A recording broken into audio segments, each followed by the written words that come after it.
నీవేనా సంతోషగానము, రక్షణ శృంగము, మహాశైలము. నీవేనా సంతోషగానము, రక్షణ శృంగము, మహాశైలము. బలశూరుడా యేసయ్యా నా తోడై, ఉన్నత స్థలములపై నడిపించుచున్నావు.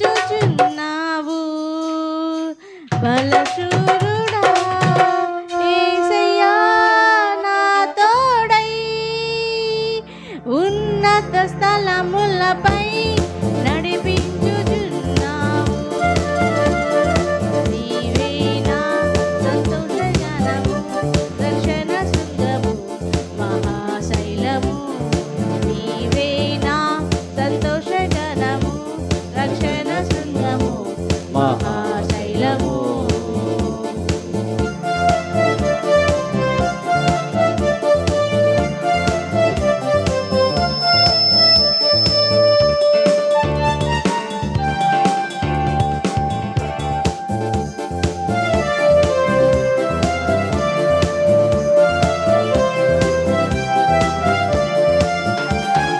త్యాగము ఎరుగని స్నేహమందు క్షేమము కరువై ఉండగా, నిజ స్నేహితుడా ప్రాణము పెట్టి నీ ప్రేమతో నన్నాకర్షించినావు. త్యాగము ఎరుగని స్నేహమందు క్షేమము కరువై ఉండగా, నిజ స్నేహితుడా ప్రాణము పెట్టి నీ ప్రేమతో నన్నాకర్షించినావు. నిరంతరం నిలుచును నాపై నీ కనికరం, శోధనలైన బాధలైనను ఎదురింతు నీ ప్రేమతో. నిరంతరం నిలుచును నాపై నీ కనికరం, శోధనలైన బాధలైనను ఎదురింతు నీ ప్రేమతో. నీవేనా సంతోషగణము, రక్షణ శృంగము, మహాశైలము.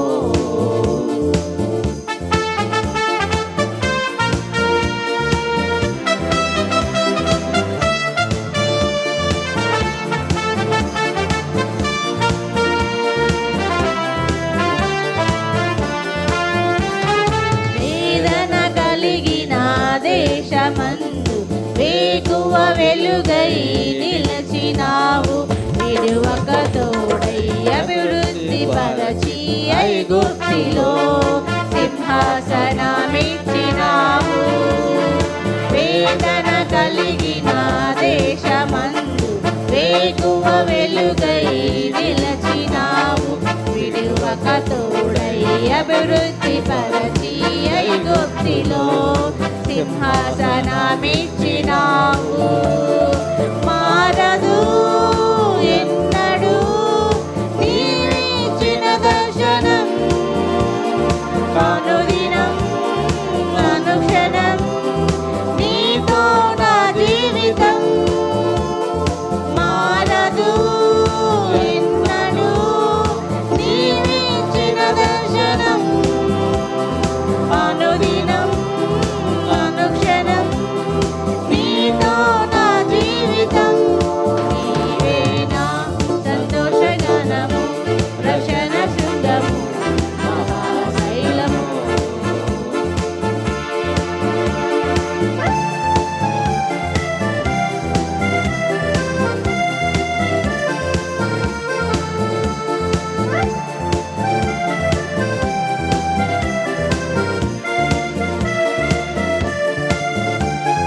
నిర్జీవమైన లోయలందు జీవాధిపతివై వెలసినావు. ఈన శరీరం మహిమ శరీరముగా నీ వాక్కుతో మహాసైన్యముగా మార్చినావు. నిర్జీవమైన లోయలందు జీవాధిపతివై వెలసినావు. ఈన శరీరం మహిమ శరీరముగా నీ వాక్కుతో మహాసైన్యముగా మార్చినావు. హల్లెలూయా హల్లెలూయా నీవే రాజువు. హోసన్నా హోసన్నా నీవే మహారాజువు. హల్లెలూయా హల్లెలూయా నీవే రాజువు. హోసన్నా హోసన్నా నీవే మహారాజువు. నీవే నా సంతోషగణము రక్షణ శృంగము మహాశైలము. నీవే నా సంతోషగణము రక్షణ శృంగము మహాశైలము. బలసూరుడా యేసయ్యా నా తోడై ఉన్నత స్థలములపై నడిపించుచున్నావు. బలశూరుడా యేసయ్యా నా తోడై ఉన్నత స్థలములపై నడిపించుచున్నావు. హల్లెలూయా. నామములో మన బాధలు పోవును, దృష్టాత్మలు పారిపోవును.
దేవుని స్తోత్రం. మీ అందరికీ నా వందనాలు. పాస్టర్కి పాస్టర్ అమ్మకు కూడా నా వందనాలు. నా సాక్ష్యం ఏంటంటే, ఉదయాన్నే ఒక పెద్దోళ్ళ కాడికి ఆ తోటలోకి పనికి వెళ్తా. నేను అదిగో చివర మిద్దరం పోతాం. పని చేసుకొని ఒక 5:30కి 5:45 లోపల పోతా. వచ్చి ఆ పని చేసుకొని మళ్ళీ నేను మామూలుగా నా పనికి వెళ్ళిపోతా. ఈరోజు ఏం జరిగిందంటే, నేను చివరమ్మ ఇద్దరం కలిసిపోయాము. మళ్ళీ కలిసి ఇద్దరం ఒకేసారి పని చేసుకొని ఇంటికి వస్తూ ఉన్నాం. మామూలుగా నేనే ముందు వచ్చేస్తా, తర్వాత ఆ అమ్మాయి వస్తుంది. ఈరోజు ఆదివారం కాబట్టి ఇద్దరం కలిసి వచ్చేసి తర్వాత చర్చికి వెళ్ళిపోతాంలేమని చెప్పి ఇద్దరం గబగబ చేసుకొని వస్తూ ఉన్నాం. అది ఒక 4-5 రోజుల నుంచి చూస్తూనే ఉన్నాం మేము ఆ కట్టుపులని. సరే పోయి ఎత్తుకొని వస్తామని చెప్పి ఇద్దరం పోయి తెచ్చాము. దాన్ని తెచ్చి నేనే ముక్కలుగా చేసుకున్నాను. ఒకటి నువ్వు ఎత్తుకోమే, నేను కొన్ని ఎత్తుకుంటానని చెప్పా. సరేలేమే, చిన్నవి వద్దు, నువ్వు ఎత్తుకోలే, ఆ లావు పుల్ల నాకి, నేను ఎత్తుకుంటానని చెప్పింది. ఆ పిల్ల గుజ్జం మంది పెట్టుకున్నా, నేను అన్నీ ఎత్తుకొని చంకలో పెట్టుకున్నా. ఇద్దరం మాట్లాడుకుంటూ వచ్చాము. రోడ్డు దాటాము. తర్వాత మా ఇంటి ఎదురుగా ఉండే అంగటి, సౌజన్య వాళ్ళ అంగటి కాడికి వచ్చేటప్పటికి అక్కడ మగ పిల్లకాయలు కూడా ఉన్నారు. నేను అనుకుంటా ఉంటే నాతో కూడా మా ఇంటికి తెచ్చిండేమో దాన్ని. సరే మా చివరమ్మ లేట్ అయిపోద్ది, నేనైతే తొందరగా రెడీ అయిపోతాను, నువ్వు లేటుగా చేస్తావు, ఆ పొయ్యి ఇట్టి నేను ఎత్తుకొని వెళ్ళిపోతాను, నువ్వు ఇంటికి పోయి తొందరగా రెడీ అయ్యి రాపోమే అన్న. ఇప్పుడైతే ఆ అమ్మాయి గుజం మీద ఉండే పొయ్యి నేను చూసుకున్నాను. దాంట్లో నుంచి ఒక పాము బయటకు వచ్చి నాకైతే తల్లి నా గుజ్జం తాకి ఎగిరి కాళ్ళ పడిపోయింది. 3 మగవాళ్ళు చూశారు. చూసిన తర్వాత, వదిన ఏంది వదిన, మీరు కట్లతో కూడా పామును కూడా తెచ్చారు అన్నాడు.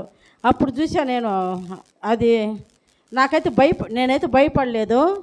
వదిన అది కట్టిడు కాదు, నాగబాం కాదులే, వానకోగులు ఉన్నట్టుందిలే అన్నాడు.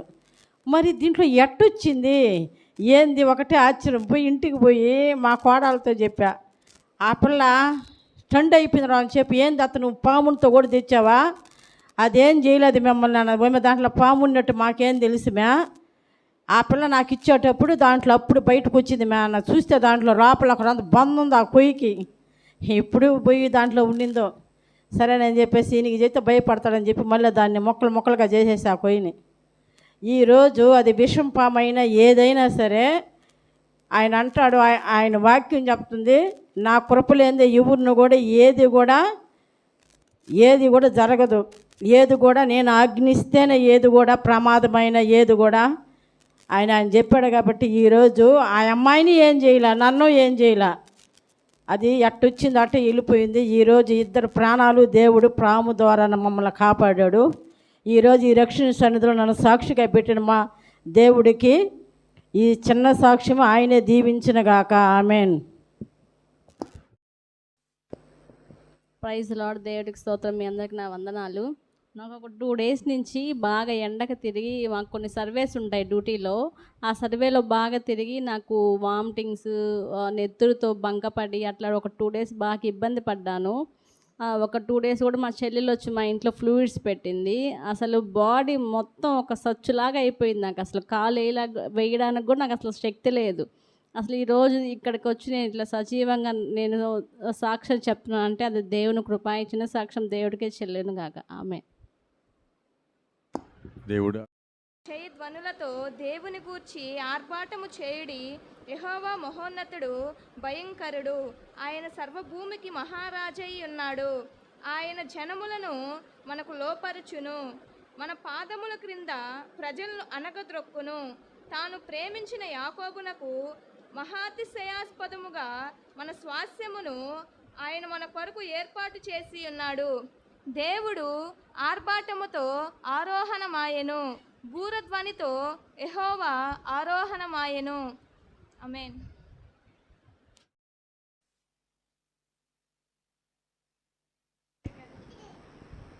అందరికీ వందనాలు. నా పేరు రాహుల్, నేను సూళ్ళూరుపేటలో ఉన్నాను. నేను 10th క్లాస్ చదువుతున్నప్పుడు ఫెయిల్ అయిపోతానని భయపడతా ఉన్న సమయంలో పిన్ని నాకు ఫోన్ చేసి, నాన్న నేను నీ పేరు చర్చిలో వేస్తా అన్నప్పుడు, వద్దు పిన్ని నేను ఇలా ఫెయిల్ అయిపోతాను, నీకు ఎందుకు పొరుగు పోద్దని చెప్పంగానే, లేదా నువ్వు పాస్ అవుతావు, చర్చిలో పేరేస్తానని చెప్పింది. సరే అలాగే పిన్ని అన్నాను. అలాగే 10th క్లాస్ కూడా పాస్ అయ్యాను.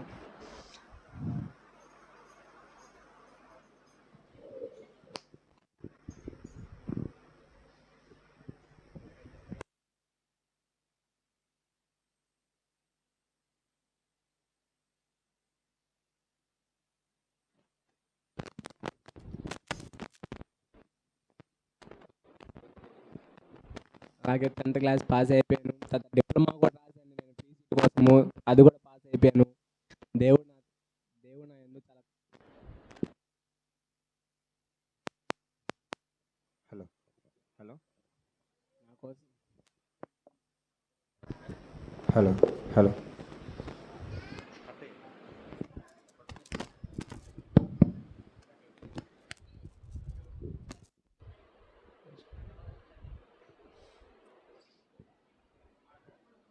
నా కోసం మీరంతా ప్రేయర్ చేసినందుకు ధన్యవాదాలు. పాస్టర్కి, పాస్టర్ అమ్మ గారికి థ్యాంక్స్. రాహుల్ ఏమన్నా హల్లెలూయా. మీ అందరికీ నా వందనాలు. పాస్టర్ నా వందనాలు. నాకు వేరే వాళ్ళ కూటమి పోయిన ఆ రాత్రే ఇంతలా గాయము మనం పూర్తి ఎట్టుంటుంది అంత తెలుపు అరిచి అమ్మున లేచింది గడ్డ. దాని మీద 100 పిల్లల పైన పెట్టే సీమ్ పిల్లలు. ఆసుపత్రికి పోతే డాక్టర్ నీ షుగర్ చూడండి, నేను చూడనమ్మా 10,000 ఇస్తే ఇప్పుడు కోసి పంపించేస్తున్నాడు. దేవా ఆ 10,000 ఆయనకి ఇచ్చి నేను మార్పుకోలేను. నువ్వే నా దేవే, నువ్వే మానపాలి నా గడ్డని.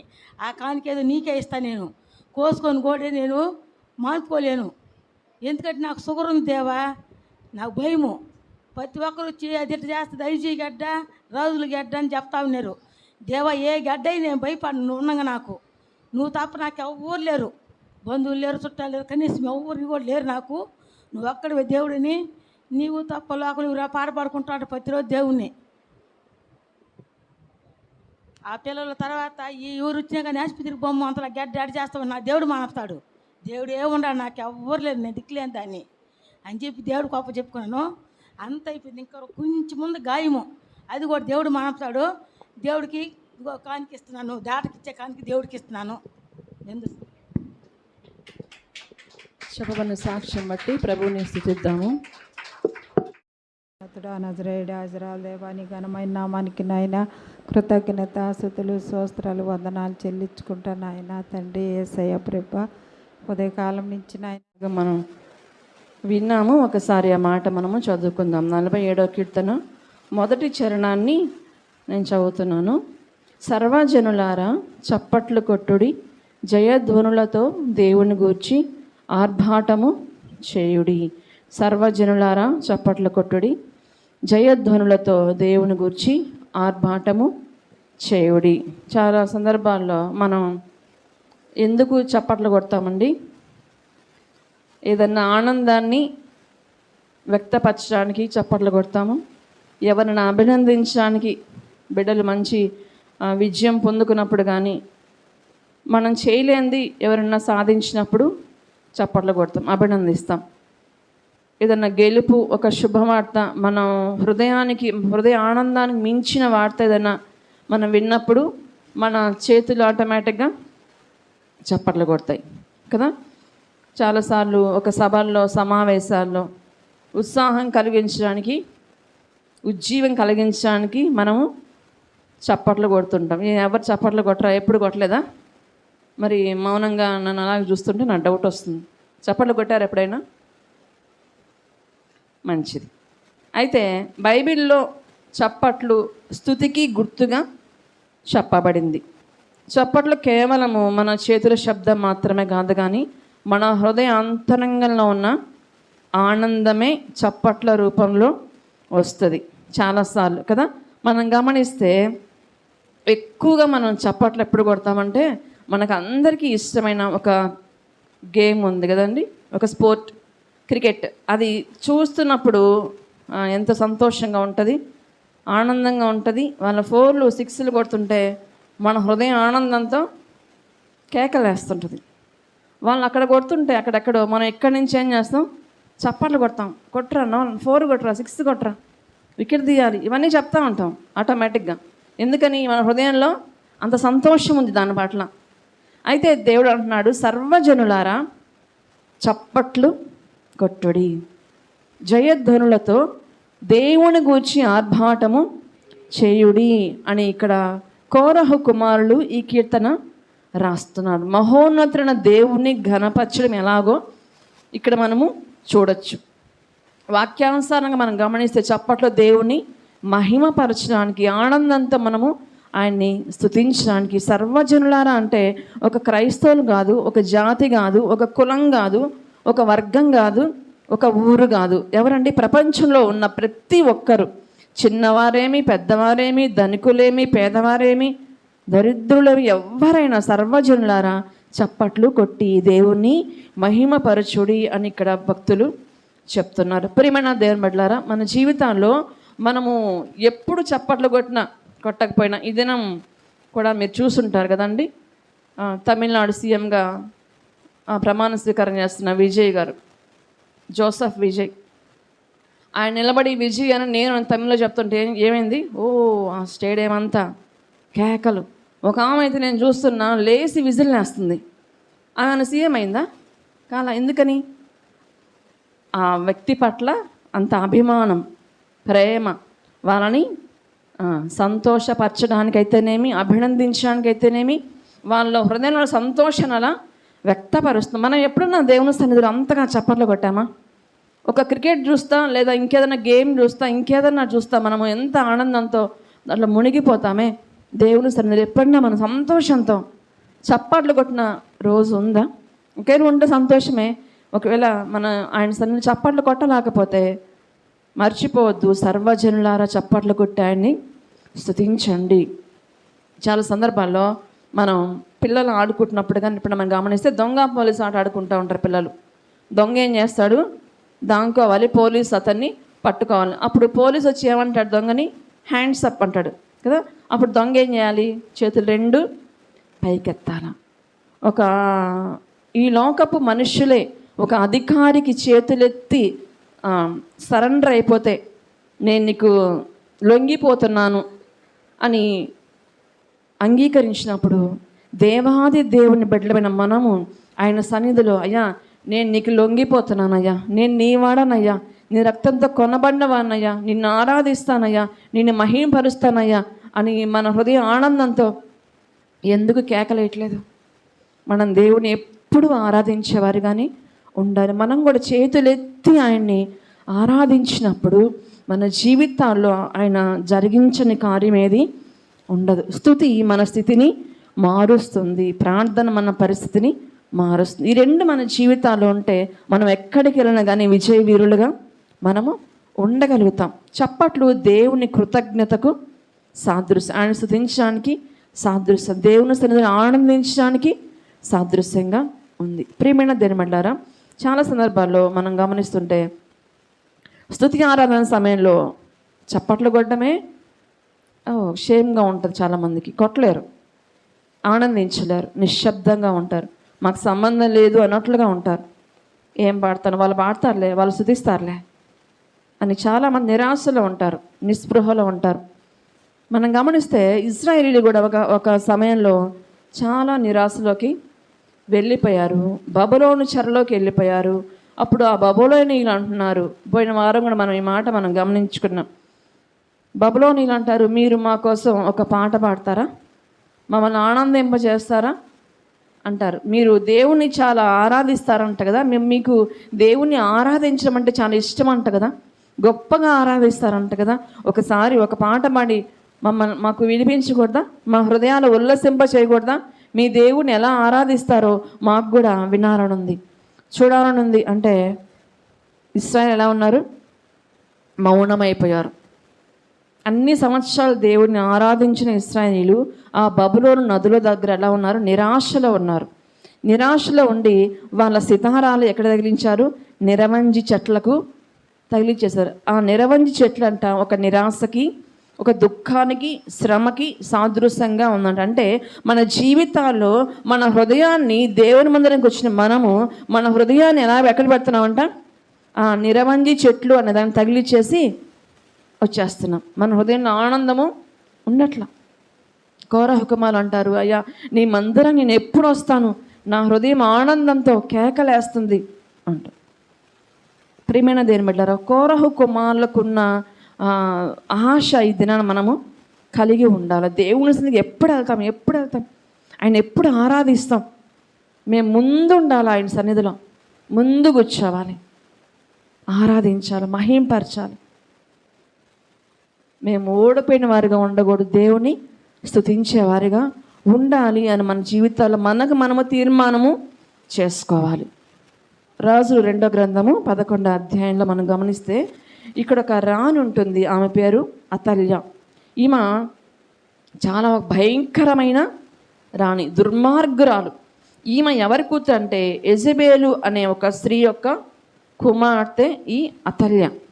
అయితే ఈమె తన రాజ్యాన్ని కాపాడుకోవడానికి ఏం చేస్తుందంటే ఎవరైతే ఈమె తర్వాత రాజు అవడానికి అర్హులుగా ఉన్నారో ఆ బిడ్డలందరినీ, మగపిల్లలందరినీ చంపించేస్తుంది. అంటే ఎవ్వరు కూడా ఈమె రాజ్యాన్ని తీసుకోకూడదు, ఈమె సింహాసనంపై ఇంకెవ్వరు కూడా కూర్చుండకూడదు, బ్రతికినంతకాలం ఈ అతల్యానే కూర్చోవాలనే ఉద్దేశంతో రాజకుమారులు అందరినీ చంపించేస్తుంది. ప్రియమైన దేని బిడ్డలారా, అయితే ఒక యాజకుడు ఉన్నాడు, యెహోయాదా. మనం చూద్దామా? 2 రాజుల గ్రంథం 11వ అధ్యాయము 12వ వచనాన్ని మనం చదువుకుందాం.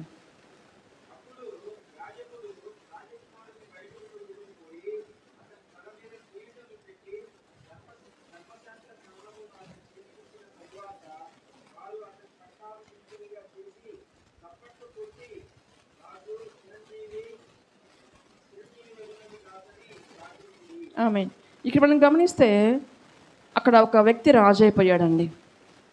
ఈ అతల్య ఏమనుకుంది, నేనే రాణిగా ఉండాలి, ఇంకెవ్వరు కూడా ఈ రాజ్యాన్ని లొంగ తీసుకోకూడదు, ఈ రాజ్యాన్ని పరిపాలించకూడదు అని భయంకరంగా ఆ రాజ్యాన్ని విసిగిస్తూ, ప్రజల్ని విసిగిస్తూ, హింసిస్తూ, దుర్మార్గంగా ఆ రాజ్యాన్ని పరిపాలిస్తూ ఉంది. ప్రజలంతా బాగా విసిగిపోయినారు. అయితే యోవాషు అనే ఒక బిడ్డని అతల్యాకు తెలియకుండా దాచిపెడతారు. ఎన్ని సంవత్సరాలు దాచిపెడతారు తెలుసా? 6 సంవత్సరాలు ఆ బిడ్డని దాచిపెడతారు. ఇతడు ఆ రాజ్యానికి వారసుడు. అయితే ఆ బిడ్డను దాచిపెట్టిన తర్వాత 6 సంవత్సరాలు దాచిపెట్టాక 7వ సంవత్సరంలో ఆ బిడ్డను బయట తీసుకొచ్చి పట్టాభిషిక్తుడిగా చేసిన తర్వాత ప్రజలందరూ ఏం చేస్తారంట? చప్పట్లు కొట్టినట్టుగా మనం ఇక్కడ గమనిస్తున్నాం కదా. ధర్మశాస్త్ర గ్రంథమును అతని చేతికిచ్చిన తరువాత వారు అతని పట్టాభిషిక్తునిగా చేసి చప్పట్లు కొట్టి రాజు చిరంజీవి అగునుగా కానీ చాటించిరి. అంటే ఒక అసత్యంలో ఉన్న పరిపాలన నుంచి సత్యమైన పరిపాలనకి ప్రజలు వచ్చాక ఏం చేస్తున్నారు?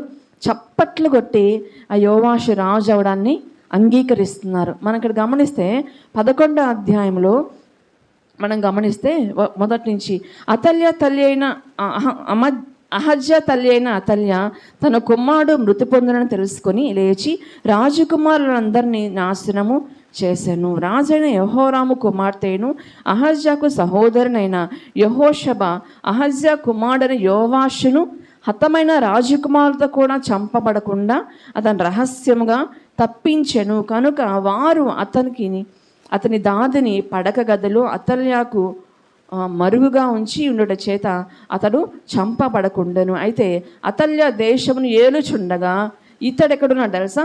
6 సంవత్సరములు యెహోవా మందిరమందు దాదితో కూడా దాచబడి ఉండే. యెహోవా మందిరంలో ఈ యోవాషు 6 సంవత్సరం దాచబడిన తర్వాత 7వ సంవత్సరం రాజుగా పట్టాభిషిక్తుడు, చాలా చిన్న వయసులో రాజుగా ఏర్పాటు చేయబడ్డాడు. ప్రియమైన దేని బిడ్డలారా, ఒక అన్యాయంగా ఉన్న ఆ రాజ్యము న్యాయవంతంగా వచ్చినప్పుడు ప్రజలు ఏం చేశారు? చప్పట్లు కొట్టి యోవాషుని అంగీకరించాడు. దేవుడు ఇదనని చెప్తున్నాడు. 103వ కీర్తన 1వ చరణంలో మనం గమనిస్తే ఏది కూడా మన జీవితాల్లో దేవుడు చేసిన మేలుని మనము మరిచిపోకూడదని దేవుడు మనల్ని హెచ్చరిస్తున్నాడు. 103వ కీర్తన 1వ చరణాన్ని చదువుకుందాము.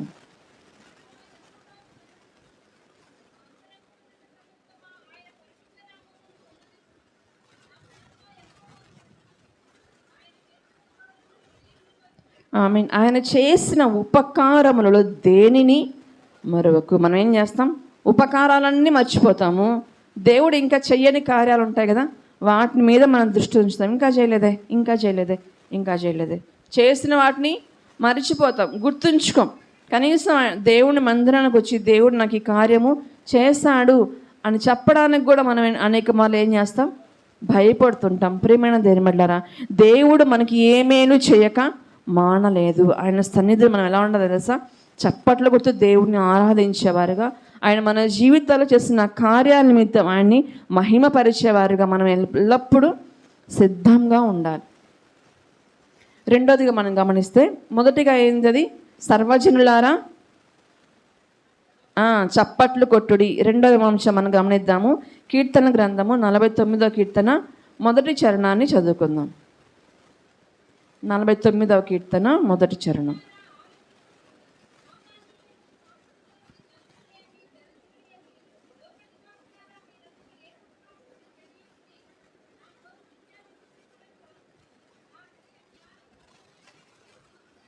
ఆమేన్. ఇక్కడ మనం గమనిస్తే సర్వజనులారా ఆలకించుడి. సామాన్యులేమి సామంతులేమి, ధనికులేమి దరిద్రులేమి, లోక నివాసులారా మీరందరూ ఏకంగా కూడి చెవియొగ్గుడి అని దేవుడు చెప్తున్నాడు. ఎందుకంటే దేవుడు చెప్తున్నాడు, నేను జ్ఞానవచనాలు పలుకుతున్నాను, నా మాటలు జ్ఞానాన్ని ఇస్తాయి. ఎవరితో ఎట్లా మాట్లాడాలి, ఎవరితో ఎంతవరకు ఉండాలి, ఎంతవరకు మాట్లాడాలి, ఎవరితో ఏ సమయంలో ఎలా ఉండాలి అని నేను మీకు తెలియజేస్తాను. అందుకని మీరందరూ నా మాటలు ఆలకించండి అని దేవుడు చెప్తున్నాడు. ఏది మంచో ఏది చెడో తెలుసుకోవాలంటే మనం ఏం చదవాలసా? ఈ గ్రంథాన్ని చదవాలా, లేదా ఆయన మాటలు మనము వినాలి. వినుట వల్ల ఏం కలుగుతుందంట? విశ్వాసము కలుగుతుంది. వినుట దేవుడిని క్రీస్తుని గుర్చిన మాట వలన కలుగుతుందని రోమాపత్రికలో మనము గమనిస్తున్నాం. అయితే మన జీవితాల్లో మనం అన్ని రకాల మాటలు వినడానికి ఇష్టపడతాం కదండి. దేవుడి మాటలు వినడానికే మనకు సమయం ఉండదు, కానీ మిగతా అన్ని మాటలు వింటాం. రాజకీయాలు వింటాం కదా, అబద్ధాలు వింటాం, కల్పిత కథలు వింటాం, వాళ్ళ మీద వీళ్ళ మీద రూమర్స్ వింటాము, ఇష్టంగా వింటాము. అవునా, అలా జరిగిందా, ఫలానా వారింట్లో ఫలానా అమ్మ ఇలా చేస్తుందా, అబ్బాయి ఇలా చేసి, ఇవన్నీ మనం వాళ్ళ ఇష్టం. ఒక్క పాయింట్ కూడా మిస్ అవ్వకుండా వింటాం. ఆ తర్వాత ఏం జరిగింది, ఆ తర్వాత ఏం జరిగింది, ఇంట్రెస్ట్ మనకు బాగా. అయితే దేవుడి మాటల దగ్గర మనం వచ్చేసరికి మనకు ఆశ ఉన్నట్ల, సంతోషం ఉన్నట్ల, ఆసక్తి ఉన్నట్ల. పక్క వాళ్ళ గురించి వింటాము, మనకు తెలియని వారి గురించి కూడా వింటాం. ఏదన్నా ఎవరన్నా విషయాలు మోసుకొస్తే కదండి. దేవుడు చెప్తున్నాడు, విజ్ఞాన విషయాలు దేవుని దగ్గర ఉన్నాయంట, జ్ఞాన వచనాలు దేవుని దగ్గర ఉన్నాయంట. ఆయన మాటలు వినడం మనకు శ్రేష్టము. సింగపూర్లో ఒక వ్యక్తి ఉన్నాడంటండి. ఆయన యూ కెన్ విన్ అనే ఒక పుస్తకం రాశాడంట. కొన్ని మిలియన్స్ పుస్తకాలు అమ్ముడుపోయాయంట. దాంట్లో ఏముంటుందంటే, మీ వ్యాపారం ఎలా వృద్ధి చెందుతుంది, ఎలా చేస్తే మీ వ్యాపారం వృద్ధి చెందుతుంది, ఎలా చేస్తే మీ కంపెనీ ఇంకా ముందుకెళ్తుంది, అలా కొన్ని విజయానికి రహస్యాలు, అలా కొన్ని మాటలు ఉన్నాయి. అయితే అంటే ఆయన ఒకరోజు ఒక కాన్ఫరెన్స్ పెట్టాడంటండి సింగపూర్లో. పెడితే రిజిస్ట్రేషన్ ఫీజు అంట స్టార్టింగ్ 30,000 నుంచి ₹1,00,000 దాకా ఉందంట. ఆయన మాటలు వినడానికి 30,000 నుంచి ₹1,00,000. అంటే ముందు లైన్లో కూర్చుంటే ఒక రేటు, వెనక్కి కూర్చుంటే ఒక రేటు, అలా ఒక 3 గంటలు ఆయన మాటలు వినడానికి 30,000 నుంచి ₹1,00,000 పెట్టుకుని ప్రజలు వెళ్ళారంట. ఒక్కరోజు ఆ టికెట్లు అన్నీ అమ్ముడుపోయాయంట. చూసారా, లోకంలో ఒక మనిషి మాట్లాడుతుంటే మనం ఇష్టంగా వింటాం. అయితే దేవాది దేవుడు, రాజుకు రాజు, ప్రభులో ప్రభు మన మధ్య ఆత్మస్వరూపిగా నిలబడి తన ప్రజల్ని ఏర్పాటు చేసుకుని వారి ద్వారా మనతో మాట్లాడుతుంటే మనం అసలు చెవి యొగ్గటం లేదు. యొగ్గిన ఆ మాటను మన హృదయాల్లో నిలుపుకోలేకపోతున్నాం. ప్రియమైన దేవుని బిడ్డలారా, మన జీవితాల్లో ఆయన మాటలు మన హృదయంలో నింపుకోవాలి. ఆయన మాటలు మన హృదయం నింపుకోకపోతే అపవాది వచ్చి మన జీవితాలు ఏం చేస్తాడు? అబద్ధాలు కల్పిస్తాడు, వేదన కలిగిస్తాడు. అయితే చాలాసార్లు మనం అనుకుంటాము, మాకు లేచిన మొదలుకొని ఉద్యోగాలు ఉన్నాయి, చదువులు ఉన్నాయి, పనులు ఉన్నాయి, వీటన్నిటిని పక్కన పెట్టి మేము ఆయన మాటలు ఎప్పుడు వినాలి, ఎలా వింటాం?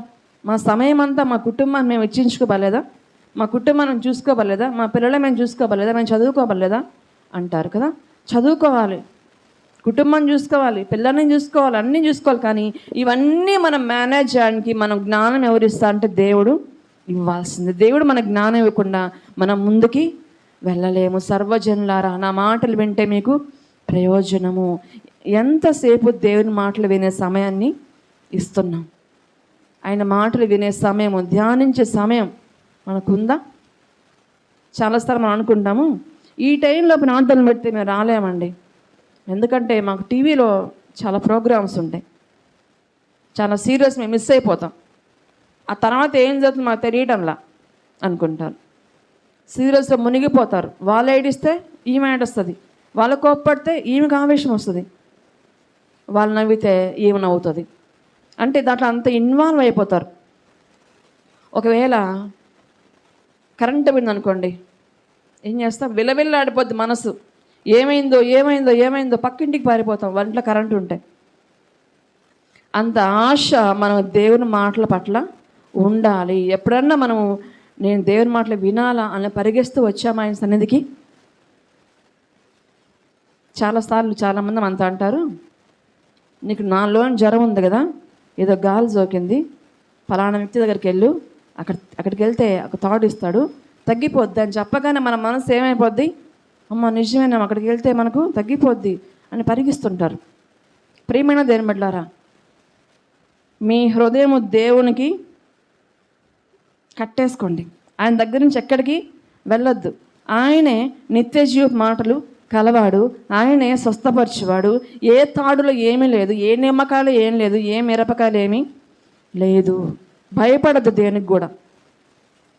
దేవుని గ్రంథంలో ఉంది, మీరు పాములు మీరు పట్టుకున్నా కానీ మీకేమీ కాదు, హానికరమైనది మీరు తాగినా మీకు ఏది కాదు. అంటే అది ఇప్పుడు పోయి హానికరమైన తాగమని కాదు, ఒకవేళ పొరపాటున ఏదైనా తాగాల్సి వచ్చినా అది మీకు ఏ హాని చెయ్యదు. ఎందుకంటే తేళ్లపైన నేను మీకు అధికారం ఇచ్చినాను, పాములపైన మీకు అధికారము ఇచ్చి ఉన్నాను. దేవుడు మనతో ఉంటే ఏది మనకి ఏది హాని చెయ్యదు, ఏ తాడు మననేం చేయదు.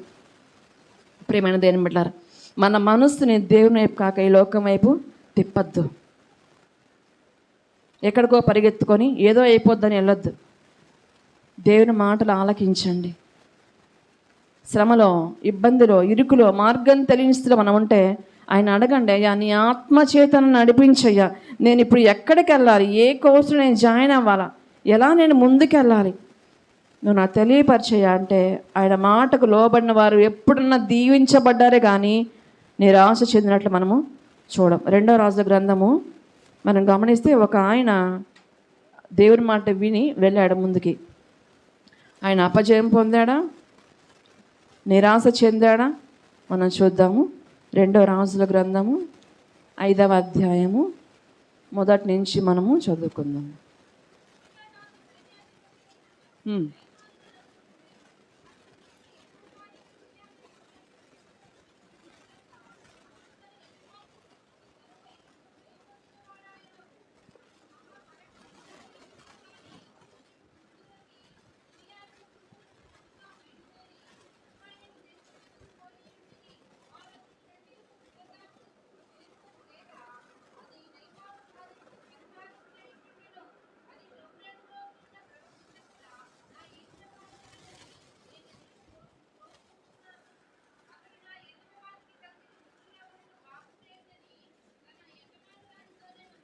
ఆమేన్. ఇక్కడ మనం గమనిస్తే సిరియా రాజు సైన్యాధిపతి అయిన నయమాను అని ఒకడున్నాడు, మహో పరాక్రమశాలి. అయితే ఆయన ఎవరు?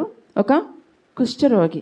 ఒక లోపం ఆయనలో ఉంది, శారీరక బలహీనత ఆయనలో ఉంది. అయితే వీళ్ళు ఎక్కడికి వెళ్ళి ఒక బానిసగా ఒక చిన్నదాన్ని తెచ్చుకున్నారో ఆ అమ్మాయి చెప్తుంది, చూసింది తన యజమానుడిని, ఒకరోజు గమనించింది, అయ్యో నా యజమానికి కుష్టి వ్యాధి ఉంది. అసలు అమ్మాయిని బానిసగా తెచ్చుకున్నారు కదా, కుటుంబం పైన ఇలా ఎంత దిగులు ఉండాలి. నన్ను అన్యాయంగా తెచ్చేసుకున్నారు, ఈ యజమానుడి పైన నాకు కోపం ఉంది అనుకోవాలి ఆ అమ్మాయి. కానీ ఆయన ప్రేమించింది. ఈ వ్యాధి నయం చేయగల దేవుడు షోమ్రోనులో ప్రవక్తున్నాడు. ఆయన ద్వారా అయితే నా యజమానునికి మేలు జరుగుతుంది, స్వస్థత జరుగుతుంది అనుకొని ఆ విషయాన్ని ఆ యజమానురాలకి చెప్పడం జరిగింది. ప్రియమైన దేవుని బిడ్డలారా, అక్కడ నాకు ఒక ప్రశ్న. ఈ చిన్నమ్మాయి బానిసగా వచ్చిన ఈ అమ్మాయి దేవుణ్ణి పరిచయం చేస్తుందండి వాళ్ళకి. వాళ్ళ దేశంలోకి వెళ్ళిపోయి వాళ్ళ వాటిని ఆరాధించడంలా తను నమ్ముకున్న దేవుణ్ణి ఏం చెప్తుంది? ఘనపరుస్తుంది. పలానా చోట నా దేవుని ప్రవక్త ఉన్నాడు, ఆయన దగ్గరికి వెళ్తే ఎప్పుడన్నా దేవుణ్ణి పరిచయం చేసామా? మన చుట్టుపక్కల వాళ్ళకి కానీ, ఆయన తెలియని వారికి కానీ, మన ఉద్యోగాలు అయితేనేమి, మన స్టడీస్లో అయితేనేమి, మన వ్యాపారాలు అయితేనేమి, మనం ఎక్కడున్నా మన దేవుణ్ణి పక్కన మనకి పరిచయం చేశామా? పలానా చోట పలానా దొరుకుతుందంటే పక్కన వాళ్ళు చెప్తాం, మీరు కూడా వెళ్ళి తెచ్చుకోండి బాగుంటుందండి కదా. మన దేవుడు మనకు అన్నీ చేశాడే, ఆ దేవుణ్ణి ఎప్పుడన్నా మనం పక్కన వాళ్ళకి చెప్పామా మన దేవుని గురించి? ఈ చిన్నది చెప్తుంది, అక్కడుంటే నా నా యజమానుడు బాగవుతాడు. వెళ్ళాడు నయమాను, సంపద అంతా పట్టుకొని నేను బాగైపోతాను, ఎవరైతే నన్ను బాగు చేస్తారో ఆ వ్యక్తికి ఇదంతా ఇస్తాను, బట్టలైతేనేమి, బంగారం అయితేనేమి, వెండి అయితేనేమి ఇస్తానని గుర్రాలు రథాలు వేసుకొని బయలుదేరాడు. కానీ రాజు దగ్గరికి వెళ్ళాడు. ఫస్ట్ అమ్మాయి వెళ్ళమంది ఎవరి దగ్గరికి? ప్రవక్త దగ్గరికి కదా. ఈయన వెళ్ళాడు రాజు దగ్గరికి. 4వ వచనం మనం గమనిస్తే, నయమాను రాజు వద్దకు పోయి ఇశ్రాయేలు దేశపు చిన్నది చెప్పిన మాటలను అతనికి తెలియజేయగా, కింద మనం గమనిస్తే 7వ వచనంలో, ఇశ్రాయేల్ రాజు ఆ పత్రికను చదివి వస్త్రములు చింపుకొని, నేనేమన్నా దేవుడినా, ఈయన రోగాన్ని నేనేం బాగు చేస్తాను అని కలవరపడిపోయాడు. అయితే 8వ వచనం మనం గమనిస్తే, ఇశ్రాయేల్ రాజు తన వస్త్రములు చింపుకొనిన సంగతి దైవజనుడైన ఎలీషాకు వినబడినప్పుడు అతడు, నీ వస్త్రంలో నీవెందుకు చింపుకొంటివి? ఇశ్రాయేల్లో ప్రవక్త ఉన్నాడని అతనికి తెలియబడినట్లు అతను నా యొద్దకు పంపమని. ఎవరు చెప్పారు ఈ మాట? ఎలీషా. నువ్వెందుకయ్యా రాజా బట్టలు చింపుకున్నావు? బాగు చేసే దేవుడు నాతో ఉన్నాడు, నా దగ్గరికి పంపించు అనగానే వచ్చాడు నయమాను. రాగానే అనుకున్నాడు, ఈ దైవజనుడు నా తలపైన చేయబెట్టి పెద్ద పెద్దగా కేకలేసి భాషలు మాట్లాడి భయంకరంగా నాలో ఉన్న వ్యాధిని బాగు చేస్తాడు అనుకున్నాడు. అయితే ఎలీషా చెప్తున్నాడు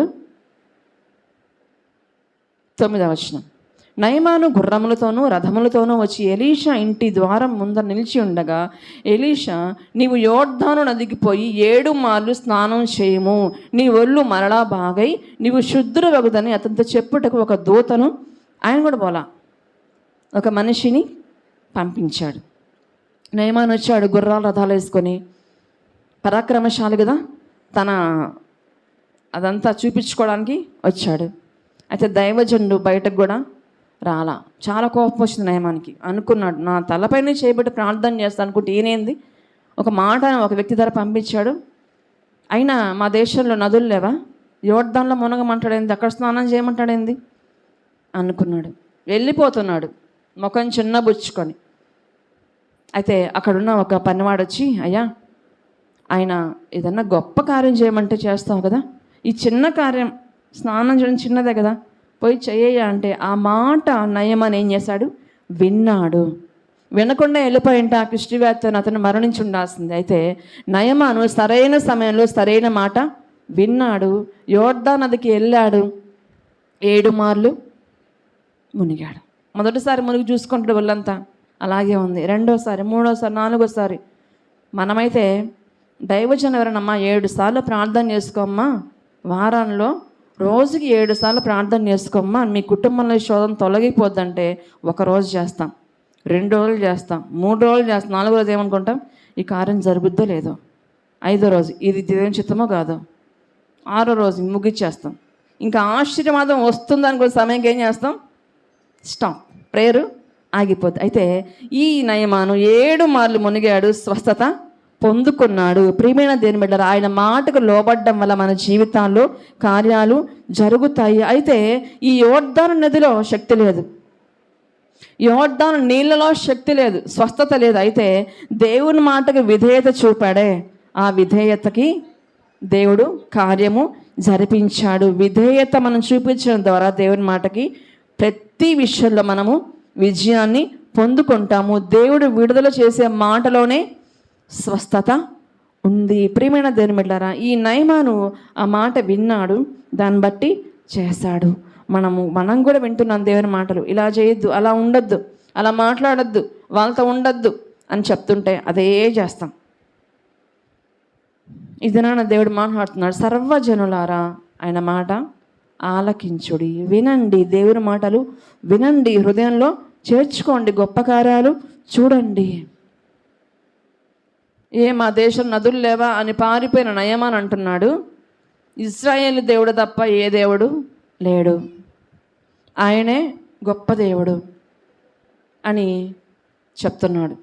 దేవుణ్ణి మహిమపరుస్తున్నాడు. ఎంతమందికి చెప్పుకున్నాడో నయమాన్ వెళ్ళి. ఇది నాన్న దేవుడు అడుగుతున్నాడు, ఒక్కరికైనా నా గురించి చెప్పావా?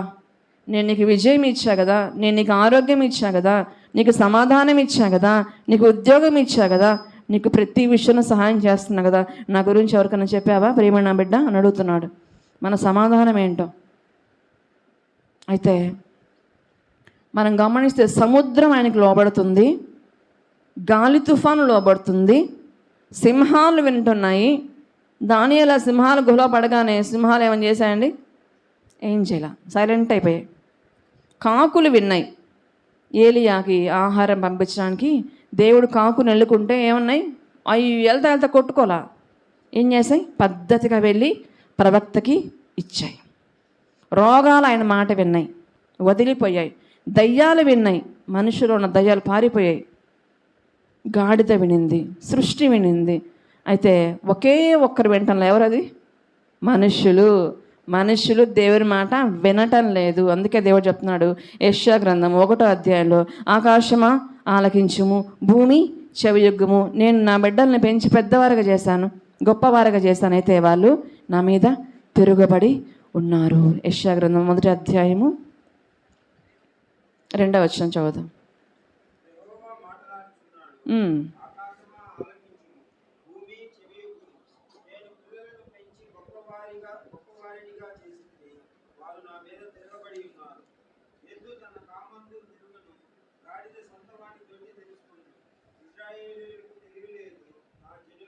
చాలు మనం ఎవ్వరం వింటలేదని దేవుడు ఎవరితో మాట్లాడుతున్నాడు?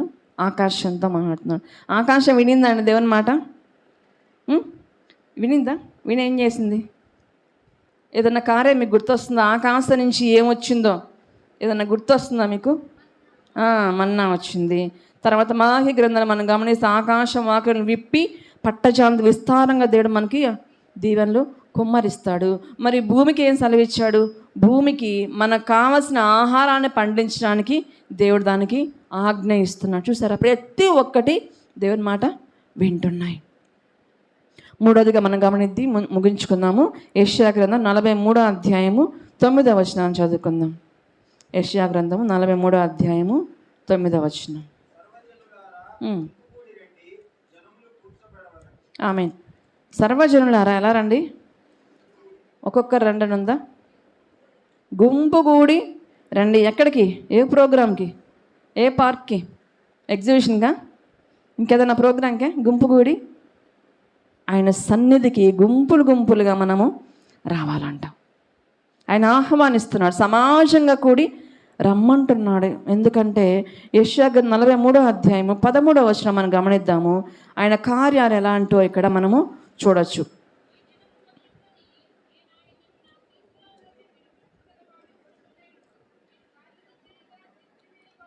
ఆయన కార్యం చేయగా త్రిప్పివేసే వాళ్ళు ఎవరు లేరు. ఈ బిడ్డ ఇందులో పాస్ అవ్వాలి అని దేవుడు ఆజ్ఞాపిస్తే దాన్ని తొలగించే వాళ్ళు ఎవరు లేరు. ఈ బిడ్డకి ఈ ఉద్యోగం నేను ఇస్తున్నాను, ఈ అపాయింట్మెంట్ ఆర్డర్ ఈ బిడ్డకి ఇవ్వాలి అంటే దాన్ని తప్పించే అధికారం ఎవరికి లేదు. ఈ బిడ్డ ఈ వ్యాపారం వృద్ధి చెందాలి అని దేవుడు చిత్తమైతే అది ఆపే అధికారం ఎవరికి లేదు. ఆయన కార్యం చేయగా త్రిప్పివేసేవాడు ఎవడు లేడు. మన జీవితాలు ఇంతవరకు ఎన్నో ఘనమైన కార్యాలైనా జరిపించింది దేవుడు. గుంపు కూడి ఆయన సన్నిధికి మనము రావాలి. ఇష్టానుసారంగా ఆయన సన్నిధిలో ఉండకూడదు. ఆదివారము దేవునికి ఇవ్వాల్సిన సమయము. ఎన్ని ఆటంకాలు వచ్చినా నేను దేవుని ఇంటిలో దేవుని మందిరంలో కనబడాలి, అటువంటి నిర్ణయం మనం తీసుకొని ముందుకు వెళ్ళాలి. లేనిపోని పనులన్నీ పెట్టుకుంటాం ఆదివారం. పెళ్లి చూపులు, పెళ్ళిళ్ళు, గృహప్రవేశాలు, ఏది దొరికితే అది ఆదివారం. ఎందుకంటే ఆ వారం అంతా మనం పనులు చేసుకోవాలా, ఖాళీగా ఉండేది ఆదివారమే కదా, ఏ పని లేకుండా ఉండేది. ఆదివారము దేవుని రోజు, అది దేవునికి ఇవ్వాల్సిన సమయం. ఎవ్వరు మర్చిపోవద్దు. ఒకవేళ మీకు ఎమర్జెన్సీ ఏదైనా అర్జెంట్ అయితే దేవుని సన్నిధికి వచ్చి వెళ్ళండి, అంతేగాని మందిరాన్ని ఎగ్గొట్టి మాత్రం ఏ పనికి వెళ్ళొద్దు. వెళ్తే అది మనకు దీవెనకరము కాదు. దీవెన కానిది, ఆశీర్వాదం కానిది ఏందో మనకు తెలుసు. ప్రియమైన దేవుని బిడ్డలారా, ఆయన సన్నిధికి గుంపు కూడి రండి. మానుకొని వెళ్ళొద్దు. ఈ దేవుని మందిరంలో గడపాల్సిన సమయాన్ని దొంగిలించొద్దు. నీ స్నేహితులకి ఇవ్వద్దు, మీ బంధువులకి ఇవ్వద్దు. వాళ్ళు ఏదో అనుకుంటారని. అధికారి పిలుస్తాడు, మన మందిరికి రాగానే ఫోన్ వస్తుంది ఆఫీస్ నుంచి, అర్జెంటుగా ఇది మెయిల్ పెట్టాలని. పోవాకండి, అవసరంలే. అర్జెంటే. దేవుని సన్నిధి అర్జెంట్ కదా. ఆయన మాట్లాడలేదనా? పోతా ఉంటే ఇబ్బంది అవుతుంది. ఏమని చేస్తాం? ముందు దేవుని సన్నిధికి ప్రాధాన్యత ఇవ్వండి. ఆ తర్వాతే మీ అధికారైనా, బంధువులైనా, స్నేహితులైనా, ఎవరైనా. అటువంటి జీవితం మనము కలిగి ఉండాలా. దేవుని సన్నిధికి మనం ప్రాధాన్యత ఇవ్వాలి. నాకు కొంచెం నీరసంగా ఉందమ్మా, అందుకని రాలేకపోయాను అంటాం. దేవుని సన్నిధికి రండి, ఆయన స్వస్థపరుస్తాడు. సాకులు చెప్పద్దు. ఆదివారం కూడా ఉద్యోగాలు ఉన్నాయి చాలామందికి కదా. దేవుని కోసం మానుకోండి, పర్వాలేదు, దేవుడు శ్రేష్టమైనది ఇస్తాడు. ఆదివారం ఓటీ చేస్తే ఎక్కువ డబ్బులు వస్తాయని చాలామంది వెళ్తుంటారు. అవి మనకు దీవెనకరం కాదండి. ఆ డబ్బులు ఎలాంటివి తెలుసా? చిరిగిన సంచులో వేసిన డబ్బులు లాంటివి. కాబట్టి దేవుని సన్నిధికి ఇవ్వాల్సిన ప్రాధాన్యత దేవుని సన్నిధికి ఇస్తే మనకేది కావాలో ఆయన ఇస్తాడు. నువ్వు ఓటీ చేయాల్సిన అవసరం లేకుండా నీకు ఏది కావాలో దేవుడు ఇస్తాడు. కాబట్టి ఆదివారం ఏ పనులు పెట్టుకోవద్దు. దేవునికి మనము ప్రాధాన్యత ఇవ్వాలి. దేవుని సన్నిధికి మనం ప్రాధాన్యత ఇవ్వాలి. అప్పుడే మన గుంపు కూడా ఆయన సన్నిధిని ఆరాధిస్తుంటే పరిశుద్ధాత్మ దేవుని కార్యాలు మన జీవితాల్లో జరుగుతాయి. దేవుడు మాట్లాడుచుండగానే మన హృదయాలు కదిలించబడతాయి, మన కుటుంబాలు కట్టబడతాయి, మన రోగాలు స్వస్థపరచబడతాయి, మన హృదయాలకు నెమ్మది వస్తుంది. చాలాసార్లు అనుకుంటాము, మాకు రావాలనే ఉంది, కుదరటం లేదమ్మా, మా అబ్బాయి పంపిడు, నా భర్త పంపిడు అనుకుంటాం. కుదుర్చుకొని రండి. పెళ్ళిళ్ళకి, పేరెంటాలకి కుదుర్చుకొని పోవట్లా, ఉద్యోగాలు సలహా పెట్టుకొని పోవట్లా, మందిరం కూడా కుదుర్చుకొని రండి. వీలు కాకపోతే వీలు చూసుకొని రండి. అంతేగాని మందిరము మానొద్దు. ఎందుకంటే ఆయన సర్వజనుల మీద ఆయన ఆత్మను కుమ్మరించే దేవుడు. ఇది ఒక మందిరం మాత్రమే కాదు, ఒక కుటుంబం కూడా. కాబట్టి దేవుని కుటుంబానికి, దేవుని ఇంటికి మనం అందరము వచ్చాము. దేవుని ఘనపరుద్దాము, ఆయన ఆరాధిద్దాం. ఎలా? చప్పట్లు కొట్టి దేవుని ఆరాధిద్దాము. రెండోదిగా ఆయన మాటలు విందాము. మూడోది గుంపు కూడా ఆయన సన్నిధికి వద్దామా? చప్పట్లు కొట్టి దేవుని ఆరాధిద్దామా? ప్రతి విషయంలో ఆయన ఘనపరుద్దామా? అందరం కళ్ళు మూసుకుందాము. సహవాసాన్ని, సంఘాన్ని ఎప్పుడు విడిచిపెట్టద్దు. సహవాసం మనము కలిగి ఉండాలా. నాకు ప్రార్థన వచ్చులే, నాకు వాక్యం తెలుసులే, నేను ఇంట్లోనే చేసుకుంటానంటే అది క్రమము కాదు. అపోస్తలు ఎందుకు ప్రతిరోజు మానక ఆయన ఆరాధించారు, సమకూడి ఆయన్ని ఆరాధించుకున్నారు, మాటలు విన్నారు. వాళ్ళకి వాక్యం తెలియకనా? సహవాసాన్ని ఎప్పుడు విడిచిపెట్టద్దు, సంఘాన్ని ఎప్పుడు విడిచిపెట్టద్దు. అందరం కళ్ళు మూసుకుందాము, ప్రార్థించుకుందాం. మహాగణుడ, మహోన్నతుడ, సర్వాధికారి అయిన దేవ, నీ ఘనమైన నామాన్ని బట్టి కొందనాలు తండ్రి. మీరు ఘనమైన మహారాజయ్యా, మీరు కార్యం చేయగా త్రిప్పివేసేవాడు ఎవడు లేడు తండ్రి. అయినా మేము ప్రభా చప్పట్లు కొడుతూ మేము ఆరాధించలేకపోతున్నాం ప్రభా. అనేక మార్లు నీ మాటలు వినలేకపోతున్నాం తండ్రి. సృష్టి వినింది ప్రభా, మేము వినలేకపోతున్నాం. దయతో మనకు క్షమించి ప్రభా. మేమందరము మీ స్వరాన్ని విని, మీ మాటలు విని అయ్యా మీ మార్గాలు నడుచుకునే మనసు మాకు అందరికీ దయచేయండి. గుంపు కూడి మీ సన్నిధికి వచ్చిన తండ్రి ప్రభా, సంఘంలో సహవాసుల మేము సమకూడి ఎల్లప్పుడూ మిమ్మల్ని మహింపచ్చే బిడ్డలుగా మమ్మల్ని దీవించి పంపమని యేసు నామములో ప్రార్థించడి వేడుకొంచున్నాము తండ్రి.